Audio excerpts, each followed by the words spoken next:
So, hello, good evening. So, ngayon, gagawa tayo ng peer-to-peer connection using fiber cable. So, first, kukuha muna tayo ng device. Unahin natin si router. Kuha tayo ng router, ito. Lagyan natin dito, and then, next is si device, PC, and then after that, palitan natin. Ito. Saan na? Wait lang. Yung ito na palitan natin, palitan natin ng dito natin papalit.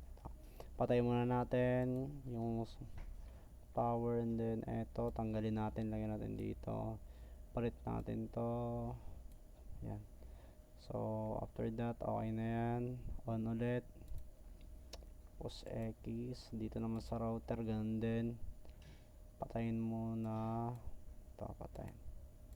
And after that, tanggalin, lagay dito, and then kung ano nilagay natin dito sa PC, ganun din dapat dito. Ayan, lagay natin dito. After that, on ulit.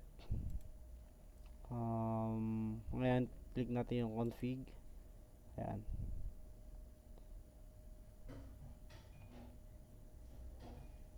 Ayan, pag okay na, ayan. Okay, so ngayon, okay na rin sa PC natin. Yan, okay na rin. Kuha na tayo ng connection dito sa ito. Ayan, gamitin natin yung fiber optic cable. So, click natin, tapos punta dito, 10 GB Ethernet, and then next dito, gigabyte Ethernet din, and then papansin nyo red pa yan, so gagawa natin ng paraan para mag green yan.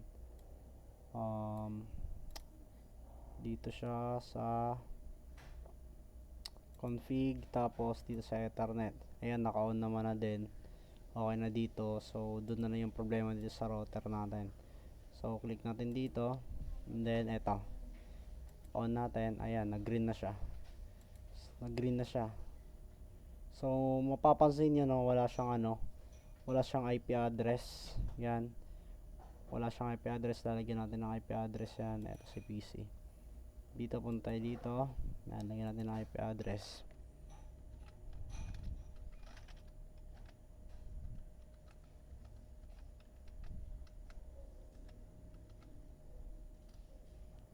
Yan, okay na yan.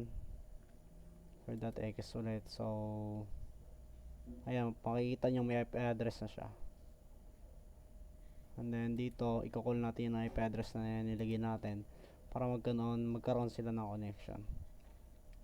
Ethernet, and then ilagay natin yung IP address na ginawa natin kanina. Nilagay natin doon sa PC. Yung nilagay natin na IP address.